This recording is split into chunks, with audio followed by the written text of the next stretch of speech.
Pria ini dalam perjalanan pulang kerja, secara tidak sengaja menjemput seorang gadis yang sangat cantik.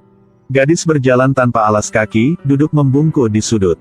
Gadis itu basah karena hujan, dia terlihat sangat menyedihkan. Pria itu memutuskan untuk membawa gadis itu kembali ke rumahnya. Dalam hatinya, dia pikir akan baik untuk membawanya pulang dan menjadi istrinya. Tetapi dia hanya menyimpan pikiran itu di dalam hatinya dan tidak mengatakannya. Gadis itu dari awal hingga akhir tetap diam. Dia melihat sosoknya yang kecil dan menyedihkan. Pikiran gelap langsung diberhentikan. Maka pria itu segera membawakan baskom berisi air hangat untuk sang gadis. Mencari satu set pakaian bersih untuk gadis itu. Dia tidak bertanya dari mana gadis itu berasal. Setelah mempersiapkan segalanya untuk gadis itu, pria berjalan di tengah hujan, kembali ke kantornya untuk tidur. Namun pria itu tidak tahu bahwa tindakannya menyentuh gadis kecil itu. Karena dia belum pernah bertemu orang yang begitu baik pada dirinya sendiri. Dia tidak bisa menahan emosinya dan menangis. Di pagi hari, Yuanshan kembali ke rumah dan menemukan gadis itu masih belum pergi. Di dalam hatinya, dia merasa sangat bahagia. Tapi dia tidak tahu bagaimana berbicara dengan gadis itu. Hanya bisa diam dan memberinya sarapan. Dari saku dadanya, dia mengeluarkan 200 yuan. Tetapi tidak menyangka bahwa gadis itu mendapatkan uang dan ingin pergi. Sebelum pergi, dia berjanji untuk mengembalikan uang itu ke Yuanshan di masa depan. Yuanshan dalam hatinya tidak ingin membiarkan gadis itu pergi. Tetapi dia juga tidak ingin memaksanya untuk tinggal. Jadi dia membantu gadis itu naik kereta ke kota. Tetapi tepat pada saat ini, 3 pria ganas bergegas ke arah mereka. Dan mengatakan bahwa Xiang Chao adalah menantu perempuan mereka dan telah melarikan diri sebelumnya. Xiang Chao ketakutan dan dengan cepat bersembunyi di belakang punggung Yuanshan. Dan menolak untuk mengikuti 3 pria lainnya kembali pulang. Yuanshan memandangi 3 pria galak di depannya. Mereka bekerja sama dan menggertak seorang gadis yang tidak layak untuk seorang pria. Jadi dia membawa mereka kembali ke tempat kerjanya. Sebenarnya, gadis ini melarikan diri dari pernikahan dan datang ke sini. Dia dijual ke tempat ini oleh orang tuanya seharga 8.000 yuan. Dan yang menangkapnya adalah ayah mertua suaminya dan saudara laki-laki suaminya. Untuk gadis yang mengatakan, melarikan diri adalah satu-satunya kesempatan untuk mengubah nasibnya. Kalau tidak, hidupnya akan seperti neraka. Sekarang, dia telah sampai pada langkah ini. Dia hanya bisa memohon kepada Yuanshan untuk membantunya. Kakak, aku tidak mau ke sana. Tolong aku.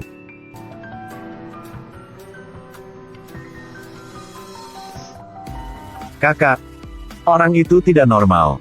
Dia bodoh. Karena itu, Yuanshan segera meminta pemimpin timnya untuk keluar dan berbicara dengan mereka. Tapi mereka sangat keras kepala. Mereka juga orang yang buta hukum. Dan tidak tahu bahwa membeli istri adalah ilegal. Mereka juga tidak takut dengan polisi. Yuanshan tidak punya pilihan lain, jadi dia harus keluar sendiri. Aku akan mengembalikan uang itu padamu. Apa yang sedang kamu lakukan?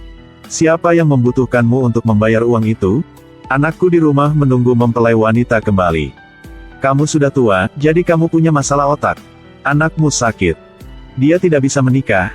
Persis seperti itu, Yuanshan mengambil semua uang yang dia miliki.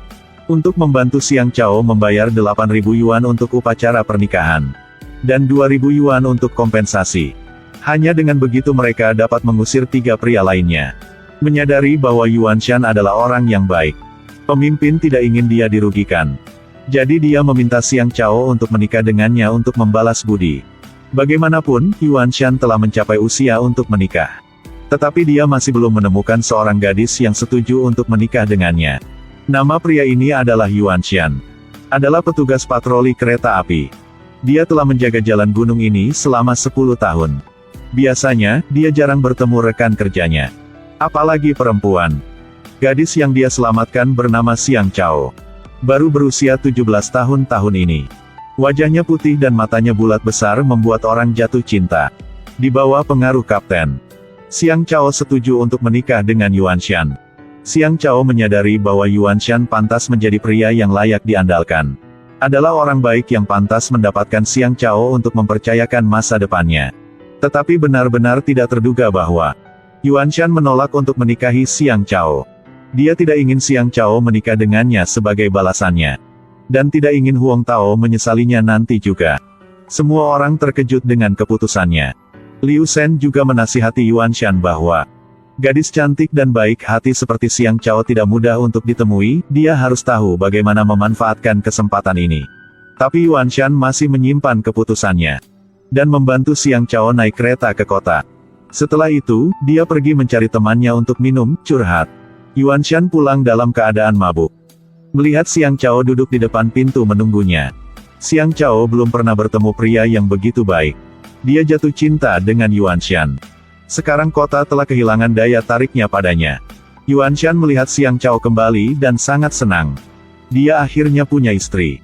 Tapi pagi itu, ketika Yuan Shan bangun, Yuan Shan melihat Xiang Chao berbaring di atas meja tidur nyenyak. Di sebelahnya ada banyak buku untuk mempersiapkan ujian masuk universitas. Ternyata Xiang Chao selalu bermimpi menjadi mahasiswa. Yuan Shan lebih ragu. Takut Huang Tao akan pergi dari sini setelah lulus dari universitas. Tapi dia juga tidak ingin memadamkan mimpinya. Masalah pernikahan untuk sementara dikesampingkan. Karena agar Xiang Chao bisa belajar dengan aman, Yuan Shan membawanya ke rumah Liu Shen. Liu Shen juga orang yang sangat baik. Dan selalu mengingatkan Xiang Chao bahwa dia hanya perlu belajar dengan giat. Semuanya diurus oleh Liu Shen. Hanya membutuhkan Xiang Chao setelah menyelesaikan studinya dan kembali menikah dengan Yuan Shan. Setelah mendengarkan, Huang Tao merasa malu dan mengangguk setuju. Meskipun sangat bagus di rumah Liu Shen. Tapi Xiang Chao tidak bisa sering bertemu dengan Yuan Shan. Karena biasanya dia sangat sibuk dengan pekerjaan. Setiap hari dia harus berpatroli di rel panjang di sekitar gunung. Bahkan sepiring nasi panas pun tidak bisa dia makan. Xiang Chao mengkhawatirkan Yuan Shan. Jadi dia membawakannya nasi setiap hari. Mereka berdua tidak banyak bicara. Tetapi perasaan mereka satu sama lain semakin dalam. Hanya saja, jika Xiang Chao ingin membawakan nasi untuk Yuan Shan, dia harus pergi jauh. Jadi Yuan Shan tidak mengizinkan Huang Tao membawakannya nasi lagi. Takut mempengaruhi studinya. Tanpa diduga, keesokan paginya, dia melihat Xiang Chao mencuci sayuran di dapur. Xiang Chao memutuskan untuk tinggal bersama Yuan Shan. Sejak saat itu, setiap pagi Huang Tao bangun pagi-pagi, menyiapkan makan siang dan memasukkannya ke dalam kotak untuk dibawa Yuan Shan ke tempat kerja. Setelah itu mencuci pakaian dan membersihkan rumah. Sisa waktu luang digunakan untuk belajar. Sejak hari Xiang Chao datang, rumah kecil itu menjadi luar biasa hangat. Yuan Shan pulang kerja setiap hari. Dan selalu melihat Xiang Chao berdiri di depan pintu menunggunya. Untuk seseorang yang sudah lama kesepian, ini adalah sesuatu yang sangat membahagiakan. Kemunculan Xiang Chao membuat hidup Yuan Shan penuh dengan keceriaan dan kebahagiaan. Serta memiliki lebih banyak warna dibandingkan dengan kehidupannya yang monoton sebelumnya. Tidak lama setelah itu, Xiang Chao pergi ke kota untuk mengikuti ujian universitas. Di hari-hari ini, suasana hati Yuan Shan tiba-tiba terasa kosong. Seperti ada yang hilang. Setiap hari ketika kereta lewat, Yuan Shan berdiri dan bergembira karena dia mengira Huang Tao akan kembali dengan kereta itu. Kemudian lagi kecewa dan duduk. Bahkan teman satu-satunya akan meninggalkan tempat ini. Dan pergi ke kota untuk menikahi gadis yang dicintainya selama bertahun-tahun. Bagaimanapun, tidak ada yang akan setuju untuk tinggal di tempat gunung ini dan menjaga rel kereta api seumur hidup. Hidup selalu ada pertemuan dan perpisahan. Hari itu, ketika Yuan Shan pulang kerja, dia melihat rumahnya di kejauhan. Dan ada asap yang familiar mengepul. Melihat bahwa Xiang Chao telah kembali, Yuan Shan tidak bisa menahan senyum. Langkah kaki juga jauh lebih cepat. Bahagia itu terkadang sesederhana itu. Setelah menyelesaikan ujian, Xiang Chao kembali ke rumah. Suasana hati juga jauh lebih baik. Dia mengikuti Yuan Shan setiap hari. Ketika Yuan Shan memeriksa kereta api, dia akan berada di dekatnya memetik bunga. Wanita yang bertanggung jawab atas kereta api terdekat juga ingin mereka berdua segera memiliki anak. Hari itu, Xiang Chao duduk di sebelahnya. Dengan malu-malu mengatakan dia ingin menjadi istri Yuan Shan. Tetapi Yuan Shan menolak lagi. Dan mendorong Xiang Chao untuk terus belajar. Meskipun Yuan Shan belajar sedikit, tapi dia tahu membaca itu penting.